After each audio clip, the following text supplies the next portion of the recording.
protests this evening, the State Department called on the Bahraini government to reverse its decision to dissolve the main opposition groups. Since the anti-government demonstrations began in February, at least 3 prisoners have died in police custody. More than 30 people have been killed and over 400 detained. The country is now under martial law, but our security correspondent Frank Gardner, who used to live there, was able to get around the country, and he's just brought back this report. You may find some of the images upsetting. In a Shiite suburb of Manama, a body arrives from the morgue. Ali Isa al-Sagar had handed himself over to police. 6 days later, he died in their custody. They say he fought his jailers. His family are seeing his battered body for the first time. His wounds are shocking. The deaths of this and other detainees are inflaming parts of the Shiite community. The people behind me are actually shouting, "Down with Hamid, down with the king." This is a very politicized funeral. They're calling the man who died in police custody a martyr.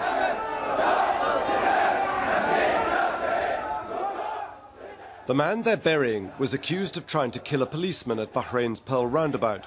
But should that excuse his apparent torture?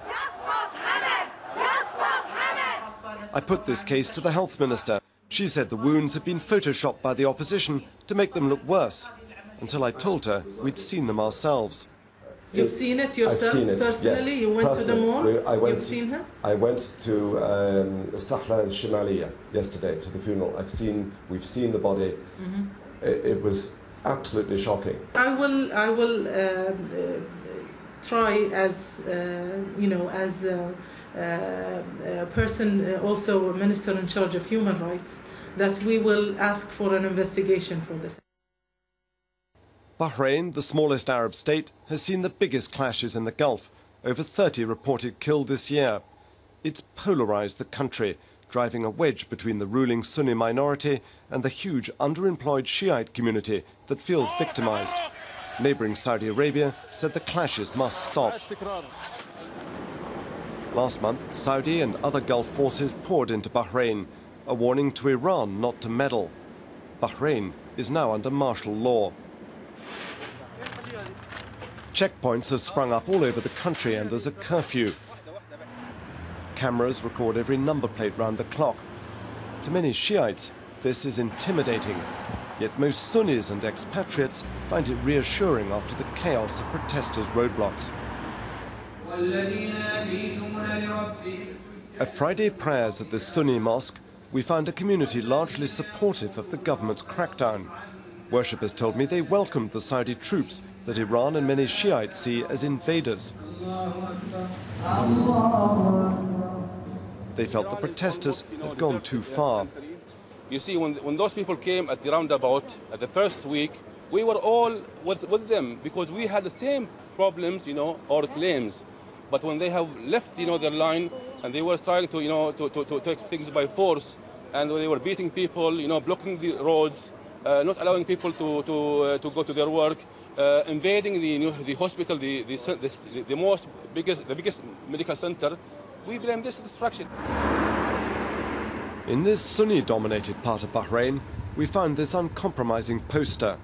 No pardon, it reads. We demand the maximum penalty for the anarchists. The government made them take it down, but it went back up again. At home with his grandchildren, we found the spiritual leader of Bahrain's sizable Sunni minority. هل في خطر أن الموقف البحرين؟ I asked him what he thought would happen if protesters from the Shiite majority ever deposed the Sunni ruling family here.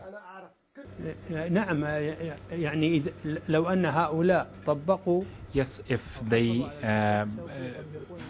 manage to seize power, Sunnis in Bahrain will suffer, and killing will see bloodsheds and killing in Bahrain. The same group here in Bahrain, they taking their instructions, orders from Iran, Iraq, and Hezbollah. ومن إيران ومن حزب الله. I telephoned the family of one Shiite activist accused of this. His daughter denied any links with the Iranian government, but admitted he did want the overthrow of the ruling family. She said masked men beat him in front of her. dragged him down one flight of stairs, and then in the middle of the stairs they put him on the ground. One of them had his hand on my father's neck, while like 4 others started beating him and stepping on him and kicking him.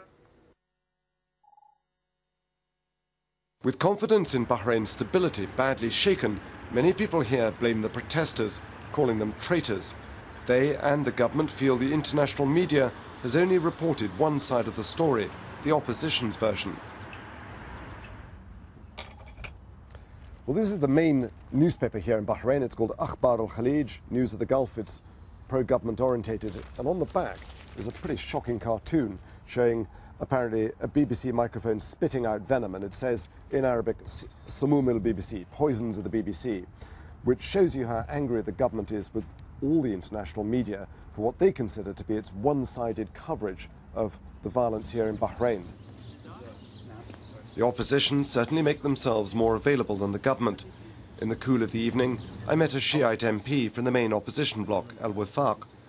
His views implied the ruling family are going against the grain of history. Our problem, it is not with the Sunnis here in Bahrain.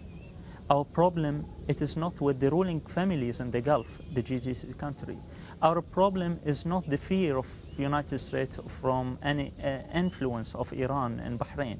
Our problem with the ruling family, if they want to accept to give part of their power and the authority to the people or no.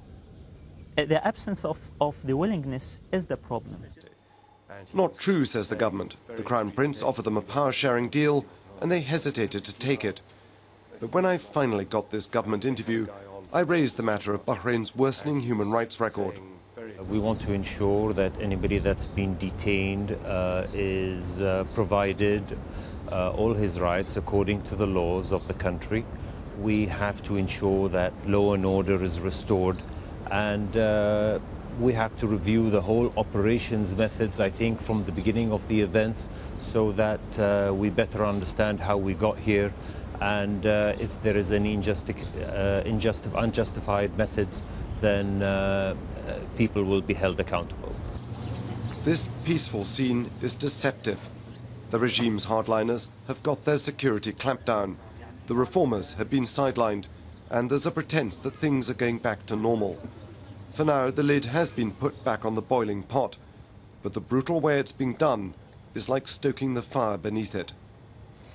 Frank Gardner reporting there from Bahrain. Let's have a look at tomorrow morning's front pages. Time has pictures of Obama, Cameron and Sarkozy. The United Front, leaders pledge we fight on until Gaddafi goes. It's an article for